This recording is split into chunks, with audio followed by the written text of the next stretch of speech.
2015ஆம் ஆண்டு ஏற்பட்ட படுதோல்விக்கு பின்னர் புதிய கட்சியொன்றை ஆரம்பித்து அடுத்தடுத்து உள்ளூராட்சி மன்ற தேர்தல், அதிபர் தேர்தல், நாடாளுமன்ற தேர்தல் என்று பல வெற்றிகளை பெற ராஜபக்சேக்களுக்கு அப்போது 3 வருடத்திற்கும் மேலான கால அவகாசம் இருந்தது. ஆனால் அவ்வாறானதொரு நிலை இப்போது இல்லை என்பது வெளிப்படை. இப்படி இருக்க ராஜபக்சேக்கள் கட்டமைத்த சாம்ராஜ்யத்தின் அழிவு அடுத்தடுத்த தேர்தல்களிலும் தொடருமோ என்ற சந்தேகத்தை அவர்களின் சகாக்களுக்கு ஏற்படுத்தி இருக்கிறது. தேர்தல் காலம் நெருங்கிக் கொண்டிருக்கும் நிலையில் அனைவரது கவனத்தினையும் ஈர்த்துள்ள விடயம் அடுத்த அரசு தலைவர் போட்டியில் போட்டியிடும் வேட்பாளர்கள் யார், குறிப்பாக தற்போது தமிழ் பொது வேட்பாளர்கள் தொடர்பான விடயங்களும் பரவலாக பேசப்பட்டு வருகின்றது. இவை இவ்வாறு இருக்கையில் தேர்தல் தொடர்பில் ராஜபக்சேக்களின் நிலைப்பாடு என்ன, அவர்களின் அரசியல் இருப்பு, எதிர்கால நிலைப்பாடு தொடர்பான தகவல்களோடு உங்களை சந்திக்கின்றேன். அந்த வகையிலே எதிர்வரும் ஜனாதிபதி தேர்தலில் தென்னிலங்கையில் தற்போது வரை குறிப்பிட்டு கூறக்கூடிய 3 வேட்பாளர்கள் களமிறங்க உள்ளமை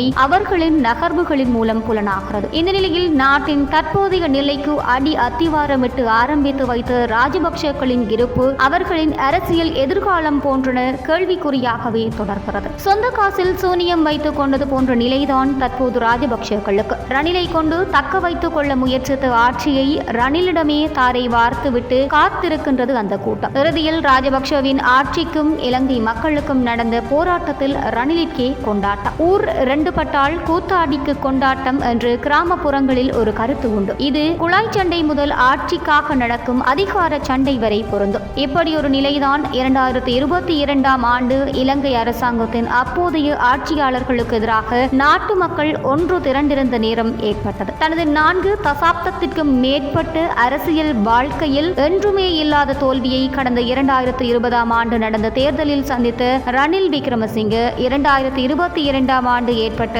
அரசாங்கத்திற்கு எதிரான போராட்டத்தை தனக்கு சாதகமாக பயன்படுத்திக் கொண்டார். எப்போதுமே அரசியல் பரப்பில் ரணிலை நரி என்று வர்ணிப்பர். அதற்கு அவருடைய அரசியல் தந்திரங்கள் என்பதை விட ராஜதந்திரங்கள் தான் காரணம் என்று சொல்வது மிகையல்ல. ஒரே ஒரு தேசிய பட்டியல் ஆசனத்தை கொண்டு நாடாளுமன்ற உறுப்பினராகி பின்னர் பிரதமராகி அடுத்து ஒரே மாதத்தில் அதிபரும் ஆனவர் ரணில். இதனை விதி என்று சொல்வதா இல்லை சதி என்று சொல்வதா என்பதெல்லாம் விவாதத்திற்குரியது. ஆனாலும் இந்த அரசியல் நகர்வுகளில் ரணிலின் ராஜதந்திரத்தை சந்தேகப்படவே முடியாது. முதன்முறையாக கடந்த நாடாளுமன்ற தேர்தலில் வரலாறு காணாத தோல்வியை சந்தித்த ஐக்கிய தேசிய கட்சியினரிடம் அதன் தலைவரான ரணில் ஆவேசப்படாதீர்கள், நிச்சயம் அதிகாரம் கிடைக்கும் என்று கூறியதாக அப்போதைய செய்திகள் மற்றும் விமர்சனங்களூடாக அறிய முடிகிறது. அவர் எந்த நேரத்தில் எந்த நம்பிக்கையில் கூறினாரோ தெரியவில்லை. இறுதியில் நடந்ததும் அதுதான். ரணில் எந்த அளவிற்கு சிறந்த ராஜதந்திரியோ சிறந்த அரசியல்வாதியோ அந்த அளவிற்கு பொருளாதார ரீதியிலான நகர்வுகளை மேற்கொள்வதில் சாமர்த்தியவாதியும் கூட. ஒருவேளை 2019இன் அதிபர் தேர்தலின் பின்னர் ஆட்சி பீடத்தை கைப்பற்றிய ராஜபக்சவினர் ஓரிரு மாத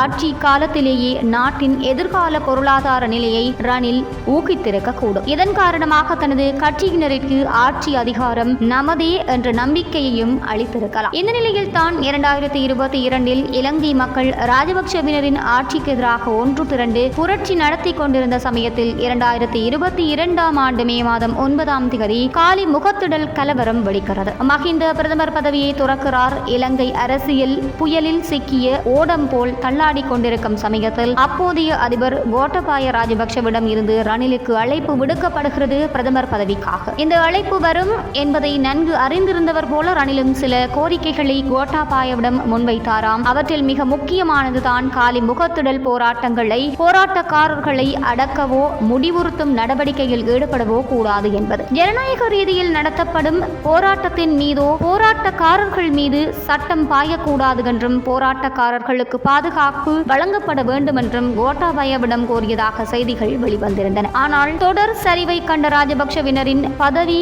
துறப்புகளுக்கும் அவர்களது சாம்ராஜ்யத்தின் அழிவுகளுக்கும் இதுதான் பிரதான காரணமாக இருந்தது. இந்த கோரிக்கை போராட்டக்காரர்களின் பாதுகாப்பிற்காக முன்வைக்கப்பட்டதாக பார்த்தாலும் சரி, ராஜபக்சேக்களுக்கு ஆப்பு வைப்பதற்காக முன்வைக்கப்பட்டதாக பார்த்தாலும் சரி. இதனைத் தொடர்ந்து கோட்டபாயவின் அழைப்பை ஏற்ற ரணில் பிரதமரானார். போராட்டம் தொடர்ந்தது. அடுத்தடுத்து ராஜபக்சவினரின் சமஸ்தானத்திற்குள் இருந்த பெசில் உள்ளிட்ட முக்கியஸ்தர்கள் பதவி விலகல்களும் தனி வழி பயணங்களும் தொடர்ந்திருந்தன. பாரிய இடையூறுகளின்றி தொடர்ந்த போராட்டம் ஜூலை மாதம் 9ஆம் தேதி விஸ்வரூபம் எடுக்க தலைமை பதவியை வேண்டாம் என்று நாட்டை விட்டு தப்பியோடும் பரிதாப நிலைக்கு கோட்டபாய தள்ளப்பட்டிருந்தார். அந்த சமயம் ரணிலுக்கு அடித்தது அதிர்ஷ்டம்.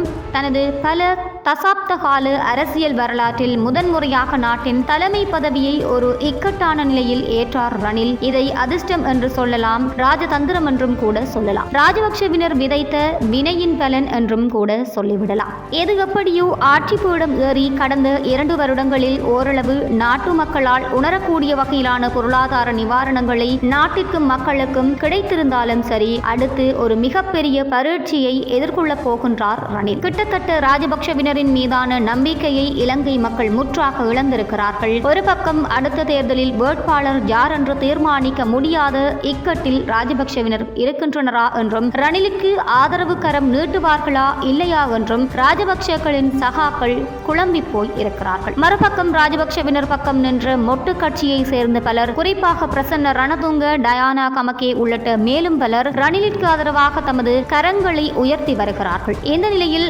ரணில் அதிபர் தேர்தலில் வேட்பாளராக களம் இறங்குவது உறுதி. அவருக்கு மொட்டு கட்சியில் பலரது ஆதரவு கிடைக்கப் போகின்றது என்பதும் உறுதி. இந்த வருடம் அதிபர் தேர்தல் நடக்கப் போகின்றது என்பதும் உறுதி.